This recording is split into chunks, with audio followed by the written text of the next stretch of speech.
있다. 지난번에도 말씀드린 것처럼 또 우리 교회 홈페이지에도 올라와 있죠.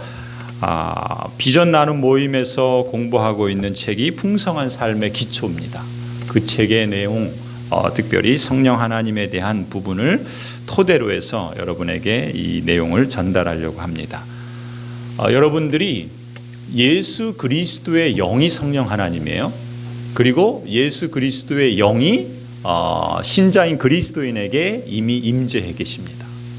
그렇다면 그 성령 하나님께서 내 안에서 나와 함께 어떻게 역사하시고 우리의 삶을 어떻게 인도해 나가시는가라는 것을 감명하면서도 또 확실히 알고 있는 것이 우리가 이 땅을 살아가는 그리스도인의 삶을 살아가는데 큰 유익이 있습니다. 그래서 제가 여기 있는 그림을 지난번에도 소개했고 또 오늘도 이제 이 그림을 토대로 이야기를 할 텐데 풍성한 삶의 기초라는 책에 있는 그림을 방향을 좀 바꿨어요.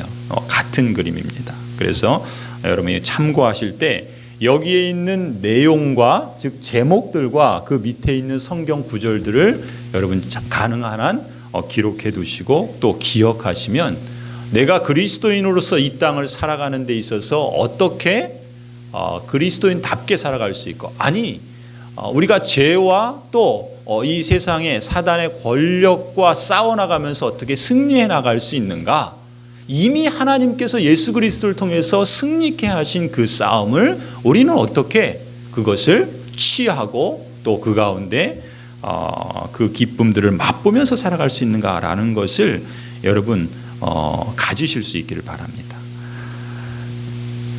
지난번에도 말씀드린 것처럼 그리스도인은 이미 하나님 나라에 속해 있다 말씀드렸죠. 우리는 여기 위에 있는 그림처럼 오는 세상의 생명을 갖고 이 땅을 살아갑니다. 무슨 얘기입니까? 하나님 나라의 시민으로서 우리의 시민권은 하늘에 있고 하늘에 속한 사람으로 살아가는 겁니다. 다만 우리가 살아가는 이 땅이, 우리가 발붙이는 땅이 이곳이라는 것이지, 지금 우리는 이미 하나님 나라의 시민으로 우리의 생명과 또 우리의 그 삶은 하나님 나라에 있는 것이죠. 그렇다면 우리가 하나님 나라의 시민으로 이 땅을 살아가고 있는데 우리가 여전히 죄를 범하기도 하고 또 여전히 이 세상의 그 사단의 권세와 싸워야 하고, 그래서 이길 때도 있지만 질 때도 있지 않습니까? 우리 스스로와의 싸움에서도 그렇고 여러 사람과의 관계에서 가정에서나 또 일터에서나 교회에서도 또 우리가 하나님 나라를 증거하는 그러한 삶을 살아가는 데 있어서 끊임없이 우리는 죄와 유혹과 또 사단의 세력과 싸울 수밖에 없는 것입니다. 영적인 전쟁을 치루어가는 것이죠. 그렇다면 그 영적인 전쟁은 사실 우리는 이미 승리한 전쟁을 하는 겁니다.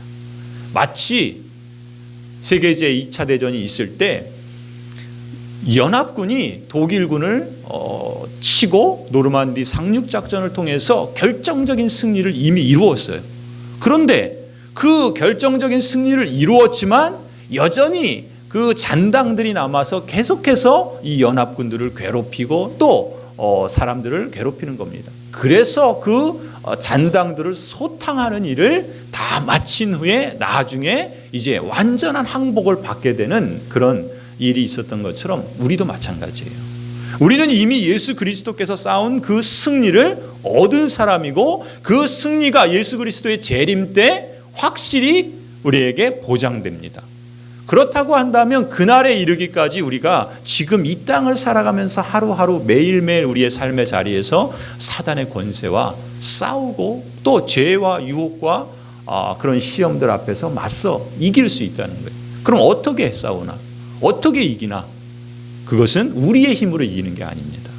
왜요? 사단의 권세는 우리보다 훨씬 셉니다. 그렇지 않겠습니까?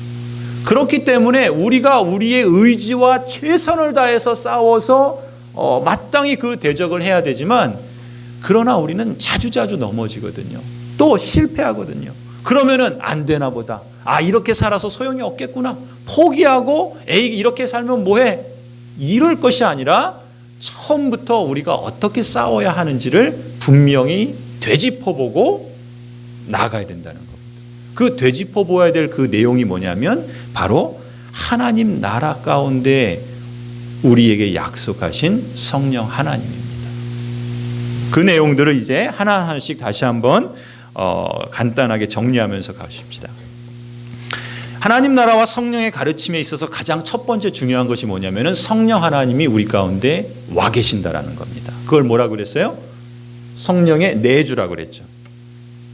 여기가 출발점이에요. 성령의 내주가. 그래서 오른쪽으로 가는 방향이 있고 왼쪽으로 가는 방향이 있죠.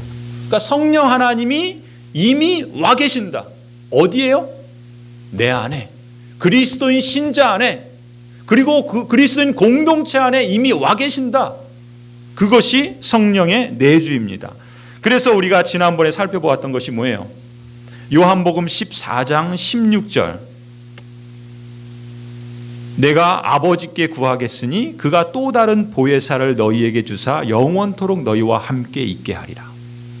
예수 그리스도께서 가시면 예수 그리스도를 대신해서 또 다른 보혜사를 보내주셔서 우리를 위로하시고 우리와 영원토록 함께 하신다. 그게 누구라고요? 성령 하나님입니다. 성령 하나님이에요. 그리고 고린도전서 3장 16절, 이 말씀을 우리가 지난번에 안 찾아봤으니까 한번 찾아봅시다. 고린도전서 3장 16절 말씀이에요. 고린도전서 3장 16절. 신약성경 266조 고린도전서 3장 16절 찾으셨습니까? 예, 우리 찾으셨으면 같이 한 목소리로 읽겠습니다. 시작. 너희가 하나님의 성전인 것과 하나님의 성령이 너희 안에 계시는 것을 알지 못하느냐. 아멘. 너희는 누구예요? 그리스도인 신자를 말합니다. 그런데 신자를 두고 뭐라 그럽니까? 너희는 뭐라 그래요? 하나님의 성전이다 그래요. 이 예배당이 성전이 아닙니다. 구약 시대에 제사를 드렸던 그 성전이 이제는 신약 시대에는 의미가 없습니다. 성전은 뭐예요? 예배당이 성전이 아니라 여러분, 예수 그리스도를 모시고 살아가는 여러분이 성전인 거예요. 그러면서 뭐라 그럽니까? 하나님의 성령이 너희 안에 계시는 것을 알지 못하느냐. 무슨 얘기예요? 성령께서 이미 그리스도인 신자 가운데 오셔서 함께 하시고 거하시고 우리 속에서 역사하시고 일하신다. 그것을 성령의 내주라고 그랬잖아요. 그걸 알지 못하느냐? 성령께서 여러분과 함께 계시는 겁니다. 예수 그리스도께서 지금 이 땅에 계십니까? 아니죠. 승천하셨어요. 승천하시면서 그럼 이 땅에서 우리가 하나님 나라의 사람으로 이 땅에 살아가는데 하나님께서 우리를 홀로 내버려 두셨습니까? 아니에요. 제자들이 있을 때 예수님이 함께 하셨던 것처럼 예수님이 승천하신 이후에는 누가 오셨습니까? 성령 하나님이 이 땅에 오셨어요. 그 성령 하나님은 누굽니까? 사도행전에 보면은 예수님의 영이라 말씀하셨어요. 예수님의 영께서 이 땅에 오셔서 우리와 함께 계시는 겁니다. 그러니까 지금 이 땅에서 우리 가운데 하나님이 함께 계시는 그분은 누구신가? 성령 하나님이십니다. 그것이 성령의 내주라는 것을 여러분 확인하시고요. 한 가지 참고로 여러분 기억하실 것은 지금 성령의 내주를 고린도전서 3장 16절에서 봤죠. 이 3장 16절 하면 여러분 제일 먼저 떠오르는 구절이 뭡니까? 3장 16절 하면 그렇죠. 요한복음 3장 16절. 하나님이 세상을 이처럼 사랑하사 독생자를 주셨으니 이는 저를 믿는 자마다 멸망치 않고 영생을 얻게 하려 하심이라. 요한복음 3장 16절은 예수 그리스도를 통해서 우리에게 주신 영생의 그 말씀이죠. 그런데 고린도전서 3장 16절은 뭐라고요? 예수 그리스도께서 우리에게 주신 그 생명으로 인해서 우리가 어떤 존재가 되었다고요? 성령 하나님, 그 예수의 영신 성령께서 우리 안에 계시고 우리 안에 거하시며 우리와 함께 동행하신다. 성령의 내주를 말씀하시는 것이 고린도전서 3장 16절이에요. 그리고 요한일서 3장 16절도 여러분 아십니까? 요한일서 3장 16절. 요한일서 3장 16절 제가 읽어드릴게요. 잘 보세요. 그가 우리를 위하여 목숨을 버리셨으니 우리가 이로써 사랑을 알고 우리도 형제들을 위하여 목숨을 버리는 것이 마땅하도다. 무슨 얘기입니까? 형제 사랑에 대해서 말씀하세요. 예수 그리스도께서 우리를 위하여 목숨을 버리셨는데, 그렇다면 그 사랑을 입은 우리도 우리의 형제들을 위하여 우리의 목숨을 바치는 것이 마땅하다. 형제 사랑을 말하는 겁니다. 그렇게 보면 이렇게 기억하시면 좋아요. 요한복음 3장 16절은 뭡니까? 예수 그리스도로 말미암은 영생의 생명을 우리에게 주셨죠. 고린도전서 3장 16절은 뭐예요? 예수님의 그 생명 주심으로 인해서 우리가 누가 되었다고요? 하나님의 성전이 되었다. 여러분, 여러분이 하나님의 성전이라는 것을 믿으십니까? 하나님의 성전을 함부로 깎아내리거나 하나님의 성전됨을 아무것도 아닌 것처럼 자신을 비하하거나 하나님의 성전인 것을 나는 이것도 없고 저것도 없고 자신을 그렇게 낮은 모습으로 그렇게 생각하는 것은요, 하나님을 오히려 망령되게 하는 겁니다. 왜요? 하나님께서 예수 그리스도라는 그 값진 희생을, 대가를 지불하셔서 여러분을 하나님의 성전이라고 인정해 주셨는데, 우리가 감히 어떻게 나는 하나님의 성전이 아닙니다, 나는 쓸모없는 존재입니다, 나는 비참하고 연약하고 아무 힘도 없는 그런 사람입니다, 이렇게 말하는 것은 하나님이 행하신 그 일을 오히려 아무것도 아닌 그것으로 만드는, 오히려 교만한 것입니다.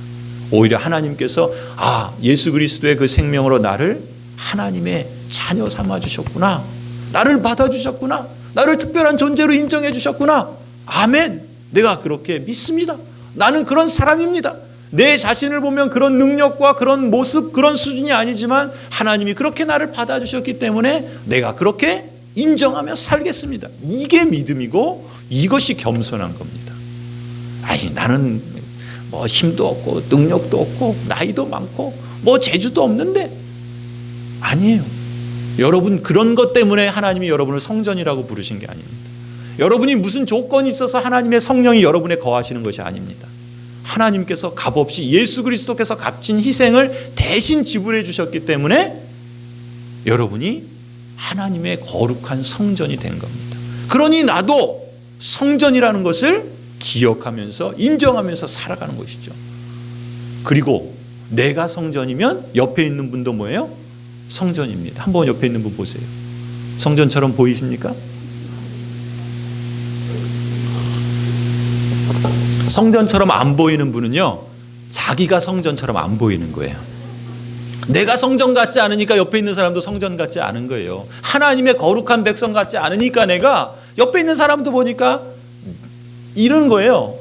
내가 하나님의 성전인 줄 알면 옆에 있는 사람도 하나님의 성전인 줄 알기 때문에 어떻게 한다고요? 요한일서 3장 16절 뭐라고요?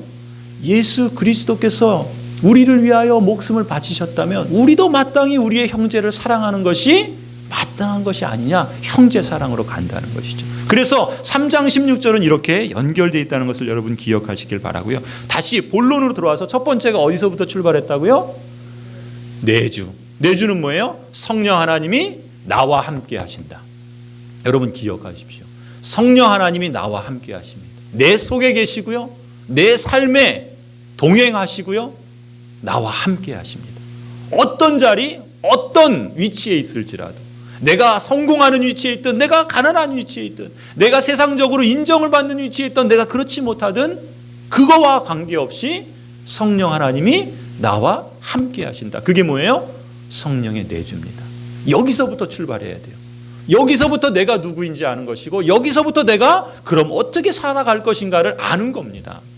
그 첫 번째가 성령의 내주예요. 두 번째는, 그럼 성령 하나님께서 우리 안에 내주하시면서 무슨 일을 하세요?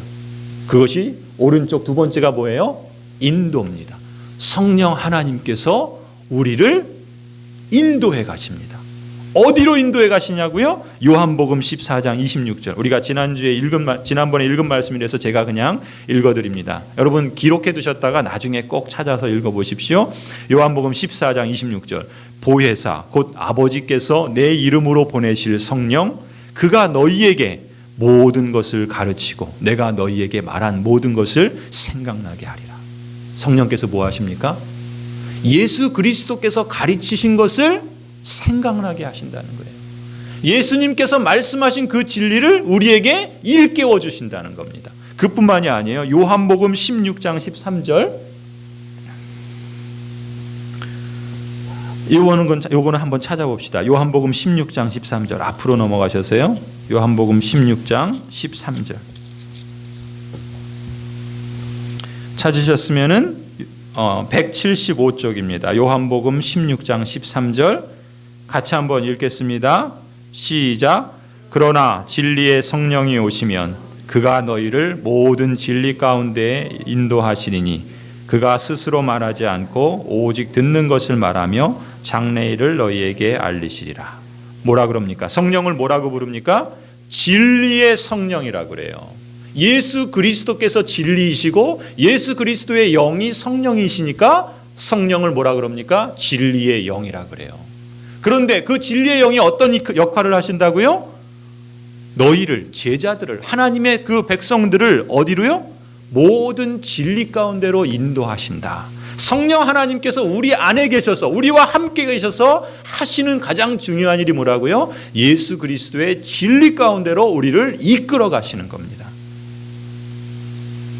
이것이 성령의 인도하심이에요.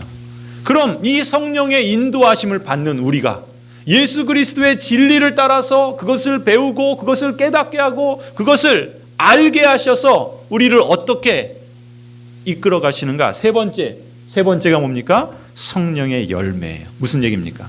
성령 하나님께서 내 안에 함께 하시고 내가 예수 그리스도의 진리를 배우고 그 말씀을 따라서 성령의 인도를 받으며 살아가면 우리의 삶에 열매가 맺히죠. 그렇지 않습니까? 여러분 봄에 그 밭에다가 여러 가지 씨를 뿌리셨잖아요. 그 씨를 뿌려서 뭐가 났습니까? 열매가 났지요. 우리가 하나님의 그 성령 하나님께서 우리 안에 계시고 그 말씀을 따라서 우리를 이끌어 가시는데 우리가 그 삶을 따라 살아가면요, 우리 안에 자연스럽게 하나님의 은혜로 말미암는 성령의 열매들이 맺히게 되어 있습니다. 그것이 하나님의 법칙인 겁니다. 어떤 열매들이 맺힌다고 그랬어요? 우리가 갈라디아서 5장 22절 23절 말씀을 보았죠. 오직 성령의 열매는 뭡니까? 사랑, 희락, 화평, 오래 참음, 자비, 양선, 충성, 온유, 절제. 사실 이것은요 하나예요. 성령의 열매로. 그런데 그 모든 것들이 다 공통적인 것이 뭡니까? 인격의 열매라는 겁니다. 그렇죠? 인격의 열매라는 것을 쉽게 말하면 뭐예요? 우리가 사람 사이의 관계 속에서 나타나는 열매들이 성령의 열매라는 겁니다. 그게 인격의 열매라는 것의 중요한 특징이에요. 무슨 얘기입니까? 하나님의 샬롬이 뭡니까? 하나님과의 관계에서 우리가 샬롬을 확대해 나가면 맺혀지는 열매가 뭡니까? 사랑과 기쁨과 화평이에요. 그리고 다른 사람과의 관계에서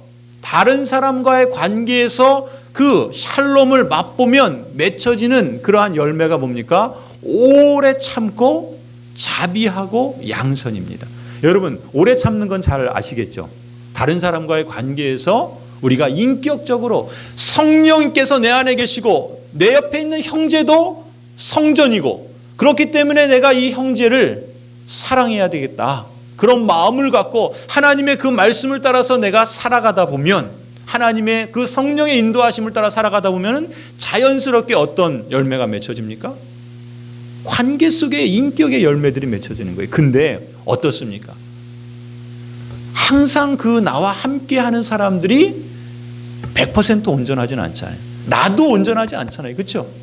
서로 같이 지내다 보면은 싸울 때가 있고 또 의견이 맞지 않을 때가 있고 화가 날 때가 있고 충돌이 날 때가 있지 않습니까? 평생을 같이 산 남편도 아내도 왼수로 보일 때가 있잖아요. 그랬을 때 우리에게 무엇이 필요합니까? 에이, 관도 이럽니까? 아니죠. 어떻게 합니까? 오래 참는 거잖아요. 그래서 사랑의 첫 번째는 뭡니까? 사랑은 언제나 오래 참고가 제일 먼저 나옵니다. 오래 참는 것이 능력인 거예요. 에이, 관도 이렇게 하는 것이 능력이 아닙니다. 그거는 본성을 따라서, 타락한 본성을 따라서 누구나 할 수 있는 거예요. 그런데 그거를 어기고 성령께서 내 안에 계시고 내가 성령의 그 가르침을 따라서 살아가기 위해서는 그 싫은 마음을 내가 누르고 성령의 인도함에서 내가 살아간다라는 것을 통해서 오래 참는 것이, 그것이 성령의 열매인 겁니다. 여러분이 누군가에 대해서 오래 참으신다면 여러분은 성령의 열매를 맺고 있는 거예요.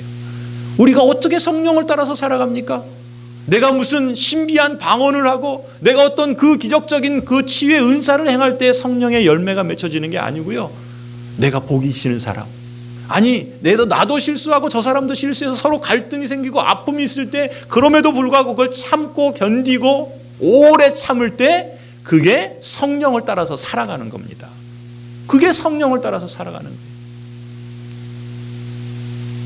그리고 또 뭐라 그랬습니까? 자비는 뭐예요? 자비라고 하면 좀 애매하죠. 자비는요, 우리가 쉽게 이해하면은 친절입니다. 친절.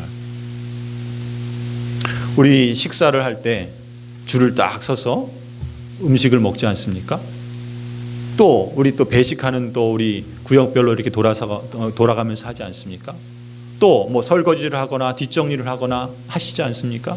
그때 상대에 대해서 내가 오래 참거나 아니면 친절을 베푼다면 여러분 그게 뭐라고요? 여러분은 지금 성령을 따라서 살아가고 있다는 거예요. 우리의 본성은 자발적으로 친절이 나오는 게 아닙니다. 그렇잖아요. 어떤 사람은 그냥 그렇게 하고 싶지 않은 사람이 있어요. 그렇게 친절을 베풀고 싶지 않은 사람이 있습니다. 더군다나 나한테 뭐 불편하게 만들고 힘들게 만든 사람이면, 미운 사람이 있으면 누가 친절하고 하고 싶겠습니까? 그렇잖아요. 우리가 버스를 타거나 뭐 대중교통을 이용할 때 서로 막 그냥 화내고 서로 막 그냥 맞서 싸우고 목소리를 높이고 그러는 건 뭡니까? 친절하지 않은 거거든요. 그것은 뭐예요? 타락한 본성에 그냥 저절로 나오는 거예요. 누구나 그런 건 할 수 있습니다. 그러나 그럼에도 불구하고 내가 친절을 베풀고 배려한다면 그게 뭐라고요? 성령을 따라서 살고 있는 겁니다. 그것이 자꾸 배이면 뭐예요? 성품이 되고 인격이 되는 겁니다. 자연스럽게 그 삶에서 그것이 배어져 나오는 것이죠. 그게 성령의 열매인 겁니다. 양선은 뭡니까? 양선이라는 말이 무슨 말이죠? 선한 겁니다. 선한 거. 선을 행하는 것일 수도 있고요. 선한 거예요. 사람을 보면은 참 선한 사람이 있잖아요. 그렇지 않습니까? 가까이 하고 싶은 사람이 있고 왠지 마음이 편한 사람이 있고 선한 사람이 있잖아요. 어떤 사람은 사나운 사람이 있습니다. 어떤 사람은 그냥 가까이 가고 싶지 않은 사람이 있어요. 그건 뭐예요? 선함이라는 것이 그냥 사람이 원래부터 저 사람은 그 성품도 좋고 인격도 좋고 그래서 선함이 있을 수도 있지만 기본적으로 모든 사람은 타락한 본성 가운데 사나움이 있습니다. 근데 그것을 자기가 하나님의 인도함을 따라서 산다라는 그런 모습으로 선함을 나타낸다면 그게 성령의 열매인 거예요. 쉽지 않은 것이지만 그러나 가능한 것이고 성령께서 우리 안에서 일하시는 겁니다. 우리를 그 진리 가운데 이끌어 가시는 거예요. 그리고 우리가 거기에 응답하며 살아간다면 성령의 열매가 맺혀지는 겁니다. 그리고 다른 사람과의 관계 속에서 샬롬이 확대되는 거죠. 부부와 부모 자식 간에, 교우들 간에 이런 오래 참음과 선을 행하고 또 친절을 베풀면 그것이 샬롬이 확대되는 겁니다. 그냥 가만히 있으면 샬롬이 확대되는 게 아니에요. 우리가 샬롬이 확대대로 구호를 외친다고 샬롬이 확대되는 게 아닙니다. 작은 것들을 우리의 몸과 말로나 행동으로 실천할 때 내가 그렇게 하기 싫은데 그 본성을 누르고 성령의 인도를 따라서 하나님이라면 이것을 기뻐하시지 않겠는가? 그래서 나를 누르고 오히려 성령의 인도를 따라서 행한다면 그것이 성령의 열매인 겁니다. 그 다음에 마지막 세 번째 뭡니까? 충성, 온유, 절제. 이건 뭐예요? 자기 자신에 대해서 샬롬이 확대되는 성령의 열매입니다. 하나님 앞에 충성하는 것, 사람이 보이나 보이지 않느나 신실하게 살아가는 것, 그것이 성령의 열매입니다. 내가 일터에서 내가 만약에 근로자로 살아간다고 해보십시오. 고용주가 있을 때는 잘하는 것 같이 하고 없을 때는 그냥 함부로 막 하고, 이거는 충성이 아니에요. 자신과의 관계에서 샬롬이 없는 겁니다. 보나 보이지 않나 내가 하나님 앞에서 살아간다는 의식을 가지고 살아가고자 힘쓰는 것이, 그것이 충성이고 그것이 성령의 열매입니다. 온유는 뭐예요? 온유한 사람. 모세는 그 온유가 승하였다 그러죠. 온유한 건 뭡니까? 온유는요 그냥 나긋나긋하고 그냥 부드럽고, 그걸 온유라 그러지 않습니다. 온유는요 강한 겁니다. 부드러운 것 같으나 그 안에는 정말 강한 것이 있는 거예요. 어느 정도로 강한가? 자기 주장을 꺾을 정도로 강한 것이 온유입니다. 그게 온유예요. 내가 주장하고 싶고 내 뜻을 펼치고 싶어서 내가 이것을 고집하고 싶은데 그것을 꺾고 겸손한 것을 성경은 온유라 그럽니다. 그게 성령의 열매인 거예요. 여러분이 관계 속에서 그런 모습을 내가 살아가고 있다면 여러분은 성령을 따라서 살아가고 있는 겁니다. 절제는 말 그대로 절제죠. 시간을 절제할 수 있고요. 또 미디어를 절제할 수 있고요. 여러 가지 우리 삶의 중독과 낭비 속에서 절제하는 것, 성령의 열매인 겁니다. 그렇죠? 이렇게 성령께서 내 안에 계시고 예수 그리스도의 진리 가운데 우리를 인도해 가실 때 우리가 그 삶을 따라서 살면 우리 삶에 뭐가 맺힌다고요? 성령의 열매가 맺힙니다. 특히 어떤 열매요? 하나님과의 관계에서의 열매, 다른 사람과의 관계에서의 열매, 나 자신과의 관계에서의 열매. 그러면 기쁨이 확대되는 거예요. 그러면 거기서 샬롬이 확대되는 겁니다. 가정 안에서 불화와 아픔들이 적어지고 완화되고 거기서 평강을 찾아가는 겁니다. 부모 자식 간에 그런 깨어진 것들이 더 회복되어지는 겁니다. 오래 참음으로. 이렇게 성령의 열매를 맺어가는 것이죠. 그뿐만이 아닙니다. 그 다음 뭐예요? 성령 하나님께서는 우리 안에서 어떤 일을 하시냐면 우리를 꿈꾸게 하십니다. 그것이 비전이에요. 말씀을 볼까요? 사도행전 2장 17절을 한번 찾아보시겠습니다. 사도행전 2장 17절, 신약성경 189쪽입니다.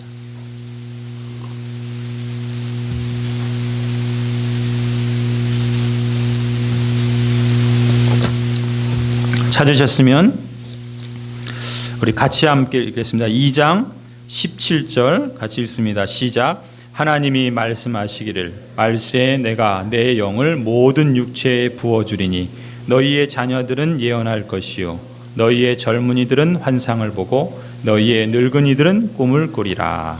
아멘. 뭐라고 말씀합니까? 하나님께서 하나님의 영을 사람들에게 부어주신다 말씀하셨습니다. 이 말씀은 구약의 요엘 선지자가 그 미래에 있을 일을 말씀하신 겁니다. 그런데 이 말씀은 사도행전에서 이미 성취가 되었습니다. 하나님께서 부어주신 그 영은 누굽니까? 성령 하나님이에요. 그렇다면 우리 입장에서는 이미 이 말씀이 이루어진 겁니다. 그런데 성령 하나님께서 그렇다면 어떻게 하신다고요? 자녀들이 뭐 한다고요? 예언한다고 그래요. 또 젊은이들은 뭐 해요? 환상을 봅니다. 또 심지어 나이 드신 분들이 꿈을 꾼다 그럽니다. 여러분 여기에 말하는 표현들, 예언이라는 것, 환상이라는 것, 꿈이라는 것, 이것은 다 무엇과 관련되어 있냐면 신비적인 것으로 여러분 생각하시기 전에 먼저 무엇을 생각하셔야 되냐면 하나님이 나에게 비전을 주시는 겁니다. 하나님이 기뻐하시는 것이 무엇인가를 보게 하시는 겁니다. 무슨 얘기예요? 성령 하나님께서 내 안에 계시고 그리고 진리 가운데 나를 이끌어 가시면 그 삶의 인도를 따라서 살면 하나님의 성령의 열매들을 맺게 하실 뿐만 아니라 나에게 하나님의 꿈을 꿈꾸게 하신다는 것입니다. 오늘 오전에 제가 그런 말씀 드렸죠. 십자가의 은혜, 부활의 소망을 확신하는 성도는요, 성령 하나님께서 내 안에 계신다는 것을 확신합니다. 그리고 그 성령께서 나를 이끌어 주신다는 것을 확신해요. 그렇기 때문에 그렇다면 하나님, 내가 내게 주신 그 생명으로 어떻게 사는 것이 하나님의 나를 값지게 하신 것을 나도 값지게 하는 겁니까? 이 꿈을 꾸는 겁니다. 내가 이 땅을 살아가면서 무엇하면 하나님께서 기뻐하시겠습니까? 하나님의 영광을 드러내는 삶이라는 것은 도대체 무엇입니까? 이런 꿈을 꾼다는 거예요. 아니, 성령 하나님께서 내 안에서 꿈꾸게 하신다는 것입니다. 그것이 성령께서 하시는 일인 거예요. 그저 좋은 대학 나와서 좋은 직장 다니고 결혼 잘해서 성공한 사람 되는 것이 꿈이 아니고요. 그것이 내 인생의 목표가 아니고요. 하나님, 내가 내 인생을 값지게 하셨는데, 하나님께서 내 인생을 값지게 하셨는데 하나님 앞에서 정말 값진 인생을 살고 싶습니다. 그 꿈을 꾸는 겁니다. 오전에 말씀드린 것처럼 저에게 그 꿈은 뭐예요? 삶을 회복하고 싶습니다. 깨어진 삶을 보면, 저의 가정 안에서 깨어진 삶들을 보면서 하나님, 이것은 하나님이 기뻐하시는 것이 아니잖아요. 그럼 그것을 회복할 수 있기에 하나님 저에게 꿈꾸게 하시는 겁니다. 우리 자녀들을 보고 우리 다음 세대들을 보면서 이 자녀들이 하나님의 사람으로 하나님께서 주신 그 복을 선명하게 알고 목적의식을 갖고 그들이 신앙의 견고한 기초 위에서 삶을 살아가면요, 저는 그 자녀들이 어디에 어떤 위치에 있든 하나님께서 성공적인 삶을 이끌어 주신다 믿습니다. 그것을 꿈꾸는 거예요. 우리의 다음 세대들이 세워지는 것을 꿈꾸는 겁니다. 우리 자신만이 잘 사는 것이 아니라 우리가 있는 이 지역사회 돌아보면 많은 아픔들이 있잖아요. 아니, 우리도 아픔을 겪고 있죠. 우리도 부족한 것이 있고 우리도 참 많은 어려움들이 있잖아요. 그런 것만큼 하나님께서 내게 주신 그 사랑 때문에 내가 성전이라면 지금 그 성전을 회복하지 못한 사람들을 보면서 하나님, 저 불쌍한 영혼 하나님께서 구원해 주시길 원합니다. 하나님, 저 연약한 성도, 하나님, 저 부족한 그 사람 하나님께서 세워주시고 회복시켜주시고 또 하나님께서 온전케 해주시고, 그래서 하나님이 내신 그 풍성한 삶을 이 땅 가운데서도 경험하면서 살게 하고 싶습니다. 그렇게 사랑을 실천할 수 있도록 나를 사용하여 주십시오. 그런 꿈을 꾸게 하시는 겁니다. 누가요? 내 안에서 내 본성이 그렇게 하는 것이 아니고요. 우리 본성은 어떻습니까? 늘 나만 생각하죠. 나 혼자 어떻게 좀 잘 살아보려고, 나 혼자 어떻게 좀 성공해 보려고, 다른 사람을 밟아서라도 내가 한번 좀 다른 사람에 봐라, 내가 이 정도다라고 것을 증명하면서 살고 싶어서 그렇게 마음을 쓰지만, 성령께서 내 안에 계시고 성령께서 나를 값지게 하신 것을 아는 사람은 하나님, 내가 어떻게 하면 하나님을 기쁘시게 하며, 어떻게 하면 하나님께서 값지게 하신 사람들, 그러나 그걸 모르는 사람들, 그걸 허락받았지만 그걸 누리지 못하는 사람들, 그 사람들에게 사랑을 실천할 수 있겠습니까? 그런 마음을 꿈꾸는 것이죠. 그래서 성령께서 우리 안에서 어떤 일을 하신다고요? 꿈꾸게 하시는 겁니다. 여러분의 가정에서 하나님, 우리 가정은 이런 어려움이 있습니다. 이런 아픔이 있어요. 내 남편을 위해서, 내 자녀를 위해서 하나님 이것을 끊임없이 기도하고 있는데 해결되지 않지만, 그러나 하나님, 나에게 이 문제를 가지고 꿈꾸게 하시고 이것을 풀어가도록 하나님께서 말씀하시는 것 같아요. 그래서 기도하는 것 아닙니까? 그래서 인내하는 것 아닙니까? 그래서 하나님께서 그 일을 이루어지시도록 꿈꾸는 겁니다. 그것이 성령께서 주시는 비전이라고 할 수 있어요. 또 조금 더 넓혀서 내가 일하는 일터에서 친구를 보면, 같이 일하는 동료를 보면 하나님께서 저분에게 하나님의 생명을 주시고 또 하나님이 주신 구원의 그 은혜가 그 삶에 회복되는 것들로 경험되면 좋겠는데, 하나님, 저 심령, 저 영혼은 하나님 구원해 주십시오. 그것도 꿈꾸는 겁니다. 교회에서, 우리 교회가 다양한 사역들을 통해서 무엇을 하려고 하는 겁니까? 우리 세 가지 하려고 하는 거예요. 삶이 회복되는 걸 하려고 하는 거고, 사람을 키우는 걸 하려고 하는 거고, 사랑을 실천하는 걸 하는 겁니다. 그것이 크고 멋진 것이 아니라 작고 아주 미미한 것이라 할지라도, 여러분이 어떤 봉사를 하고 설거지를 하고 또 주차장 청소를 하고 여러분이 여러 가지 다양한 모습들을 행하는 그 모든 것들이 하나님, 내게 주신 그 하나님의 은혜에 감사해서 나도 하나님이 기뻐하시는 그런 삶을 살아보겠습니다 라고 응답하는 것, 꿈꾸게 하시는 겁니다. 그런 마음이 있다면 여러분은 성령 하나님의 그 비전을 갖고서 살아가는 거예요. 저처럼 제가 표현한 것처럼 삶을 회복하고 사람을 키우고 사랑을 실천하자, 이런 멋진 표현을 여러분 만들라는 게 아니라 성령 하나님께서 내게 주시는 소원이 있다면, 나만이 아니라 우리 가정만이 아니라 다른 사람에게, 지역사회에게, 누군가에게 꿈꾸게 하시는 것이 있다면 성령께서 여러분에게 말씀하시는 겁니다. 내가 누군가에게 부담이 있어요. 저 사람 보면은 왠지 마음이 쓰여요.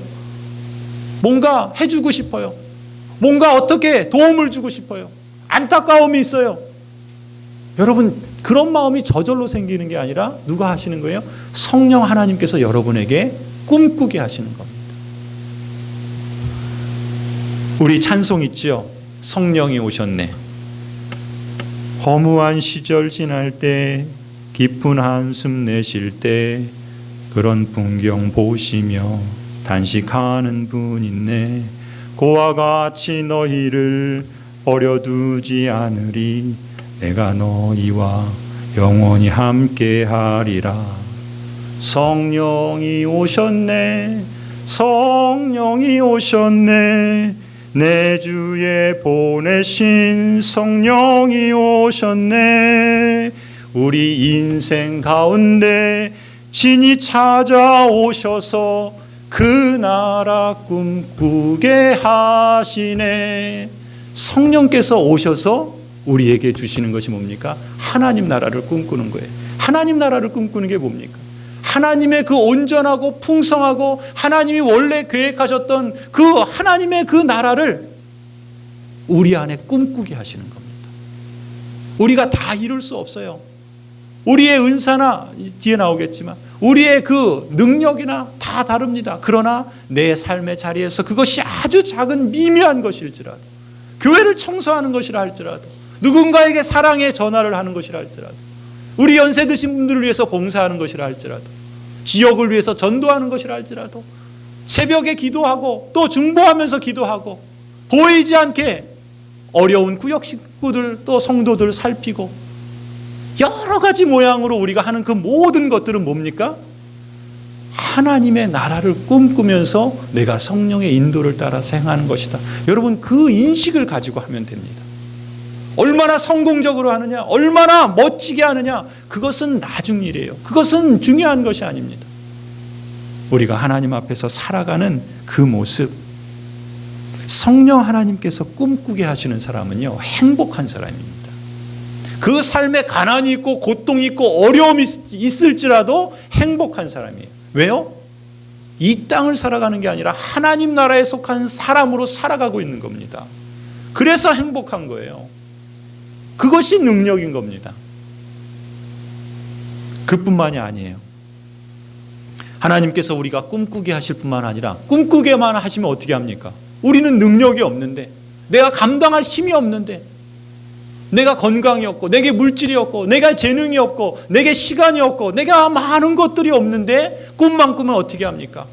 그래서 성령께서 하시는 것이 무엇이냐면 그 다음 뭐예요? 능력입니다. 능력은 뭡니까? 오늘 우리가 읽은 본문이에요. 빌립보서 2장 13절을 한번 다시 보시겠습니다. 빌립보서 2장 13절. 같이 한번 다시 읽겠습니다. 빌립보서 2장 13절 시작.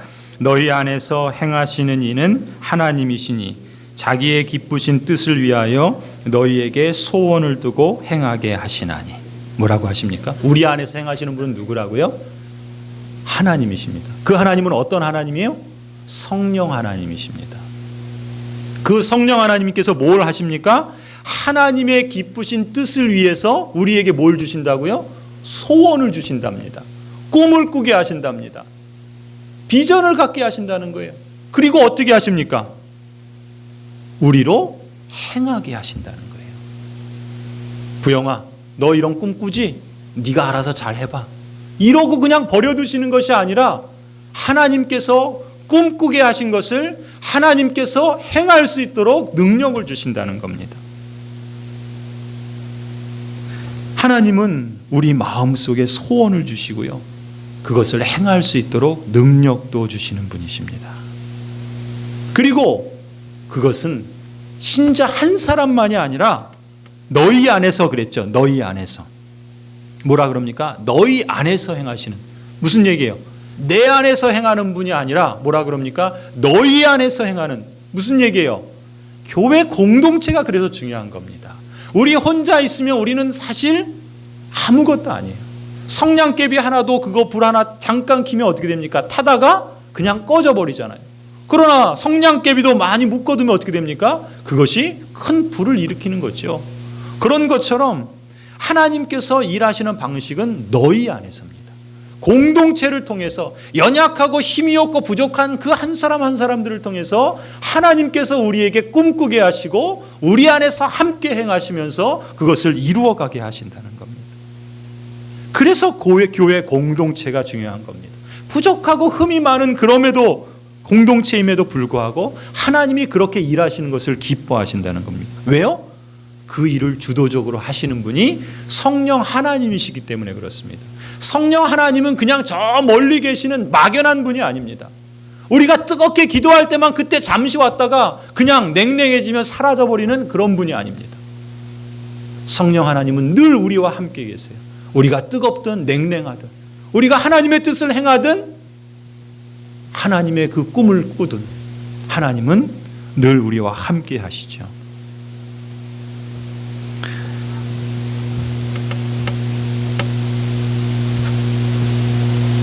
제가 2017년 7월 8일에 일기를 쓰면서 그런 일기를 썼습니다. 매력 있는 교회, 영향력 있는 그리스도인, 이런 제목을 쓰면서요, 하나님께 이렇게 기도한 겁니다. 하나님, 내가 하나님 기뻐하시는 길 가고 있다면 하나님께서 분명 사람을 붙여주실 겁니다. 그렇지 않습니까? 뜻을 함께하는 사람을 붙여주실 겁니다. 그래서 제 자신에게 그러는 거예요. 담대함을 갖자. 조급해하지 말자. 지금 내가 집중해야 할 것은 하나님께서 꿈꾸게 하신 그 길을 일관되게 걸어가는 것이다. 내가 준비되면 하나님이 쓰신다. 우리 많이 듣던 말 아닙니까? 내가 준비되면 하나님이 쓰십니다. 아니, 내가 좀 부족해도 하나님은 쓰세요. 그래서 제가 그렇게 적었습니다. 기세당당하라. 두려울 것이 뭐냐? 못할 것이 뭐냐? 아쉬울 것이 뭐냐? 하나님이 일하실 때까지 침묵 정진하자. 하나님이 보여주실 때까지 묵묵히 갈 길을 가자. 가다 보면 열어주실 것이고 걷다 보면 붙여주실 것이다. 성실히 신실하게 행하다 보면 모두 찾게 될 것이다. 여러분, 이것은 제 확신이 아니라요, 하나님께서 일하시는 방법에 대한 인정입니다. 하나님께서 성경 속에서 하나님이 어떻게 일하셨는가를 보면 하나님은 꿈꾸는 자들과 함께 하시고 그리고 그들을 통해서 하나님은 하나님의 그 꿈을 이루어 가신다는 것이죠. 하나님이 일하시기 때문에 하나님을 신뢰하고 인정하는 겁니다. 그리고 하나님께서 그렇게 우리에게 행하실 수 있도록 무엇을 주시냐면 은사를 주시는 거예요.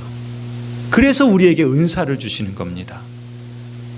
고린도전서 12장 4절 7절 말씀 우리 앞으로 한번 보실까요? 고린도전서 12장 4절 7절 말씀입니다.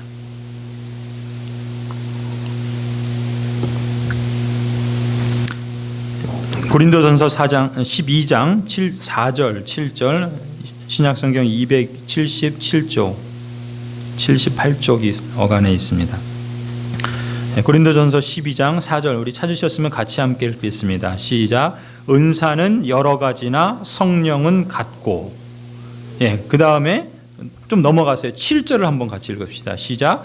각 사람에게 성령을 나타내심은 유익하게 하려 하심이라. 은사는 여러 가지나 성령은 같고, 여러분 새번역 성경을 보면은요, 이 표현을 이렇게 번역합니다. 은사는 여러 가지지만 그것을 주시는 분은 같은 성령이시다. 여러분, 여기에 계신 모든 분들이 다 은사가 있습니다. 하나님께서 각 사람에게 다양한 은사를 주셨습니다. 은사를 안 주신 분이 없어요. 그리고 그 모든 다양한 은사들은 다 한 성령님께서 주시는 겁니다. 그것이 지금 이 말씀이 우리에게 가르치는 거예요. 그리고 7절에 뭐랍니까? 그렇게 각 사람에게 성령을 나타내시면 뭐예요? 성령께서 여러분 각자에게 어떤 은사들을 주셨다는 거예요. 그런데 왜 주셨는가? 목적이 뭐라고요? 유익하게 하려 함이라. 뭘 유익하게 할까요? 누구를 유익하게 할까요? 새번역 성경은 이렇게 번역합니다. 각 사람에게 성령을 나타내 주시는 것은 공동의 이익을 위한 것입니다. 공동의 이익을 위한 것입니다. 공동의 이익이란 뭘까요? 공동이란 뭡니까? 교회 공동체의 공동의 유익을 위해서 각 사람에게 다양한 은사를 주셨다는 것입니다. 성령의 은사는 여러 가지예요. 여러분이 갖고 있는 은사는 참 다양할 겁니다. 사람마다 달라요. 그 은사가 소위 말하는 초자연적인 병 고치는 은사나 방언하는 은사나 또 이런 은사들도 있을 수 있고요. 또 자연적인 은사, 긍휼을 베푸는 은사, 섬기는 은사, 또 손 대접하는 은사. 여러분, 방언하고 병 고치는 신유의 은사는 하나님이 주신 은사고, 연약한 사람에게 도움을 주고 또 나그네에게 손 대접을 하고 또 긍휼을 베푸는 것은, 섬김을 행하는 것은, 그것은 아무것도 아닙니까? 성경은 그렇게 말씀하지 않습니까? 뒤에 나오는 내용을 보시면요, 그 모든 것들이 초자연적인 것이든 자연적인 것이든 다 하나님이 주시는 은사다, 그렇게 말씀합니다. 그리고 그 은사는 뭔가 좀 초자연적인 은사를 갖고 있는 사람은 와 대단하네, 그렇게 그 사람을 높이라고 그 은사를 주신 겁니까? 그걸 자랑하라고 나는 이런 사람이야 라는 것을 입증하라고 주신 겁니까? 아니죠. 공동의 이익을 위해서 주셨다는 거예요. 그건 뭡니까? 교회 공동체를 온전히 세워가도록 각 부분들이 다양한 그 사역과 하나님의 뜻을 이루어가는데 부분 마치 조각 퍼즐을 맞춰나가듯이 그 역할들을 하기 위해서 다양한 은사를 주셨다는 겁니다. 그래서 그 은사들은 높고 낮음이 없어요. 사람들이 볼 때는, 우리 한국 사람들은 초자연적인 것 하면은 그것은 무슨 신비한 것이고 엄청난 것이고, 섬기거나 긍휼을 베푸거나 손대접하거나 이런 것들은 그냥 아무나 하는 것이고 별거 아닌 것처럼 이렇게 하대를 하는데 결코 그렇지 않습니다.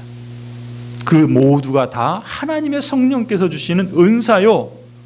여러분이 그런 일을 행한다면 하나님의 성령을 따르는 것이고, 그리고 그것을 통해서 공동의 이익을 이루어가게 하신다는 것입니다. 개인을 높이기 위해서 주시는 게 아니에요. 우리가 과거에 얼마나 많은 실수를 했습니까? 저도 중고등부 다닐 때요, 제가 다녔던 교회는 참 여러 가지 성령의 은사들이 많았습니다. 그럼 그 성령의 은사가 나타나면 어떤지 아십니까? 다 목사가 돼요. 다 무슨 영적인 사람이 돼요. 그래서 자신이 무슨 특별한 사람인 양 손가락질합니다. 그걸 가지고 정죄를 하는 거예요. 넌 왜 이거 하냐냐? 넌 왜 그 모양이냐? 넌 왜 이렇게 가는 겁니다. 어릴수록 그 은사가 오히려 그 사람을 망치는 경우를 봅니다. 고린도 교회가 그랬던 겁니다. 그 고린도 교회에 그 많은 은사들이 있음에도 불구하고 그 고린도 교회 성도들이 얼마나 수준이 낮았는가. 사도 바울이 그래서 쓴 편지가 고린도 전서 후서입니다. 하나님께서 우리에게 은사를 주신 목적은 뭐라고요? 꿈꾸게 하시고, 그리고 그 일을 하나님께서 친히 이루어 가시는데 우리에게도 은사를 주셔서 함께 하나님의 꿈을 이루어 가도록 일하시는 하나님의 방식이라는 것을 우리가 기억했으면 좋겠습니다. 시간이 많이 가서 오늘은 여기까지만 하고, 다음번 할 때 나머지 지금 성령의 충만과 그리고 반대 방향이 있습니다. 지금 온전한 방향으로 가면 오른쪽으로 가서 하나님이 내주하시고 하나님의 인도를 받아서 열매를 맺고 또 꿈을 꾸고 또 능력 가운데 은사를 발휘해서 하나님의 그 공동체를 세워가는데, 이게요 반대 방향으로 가면 어떻게 되는지 아십니까? 성령을 근심케 합니다. 더 나아가면 어떻게 되는지 아십니까? 성령을 소멸시킵니다. 여러분, 이 말씀이 무슨 뜻인지 아십니까? 그것은 우리가 다음에 살펴보도록 하겠습니다. 우리 기도하시겠습니다.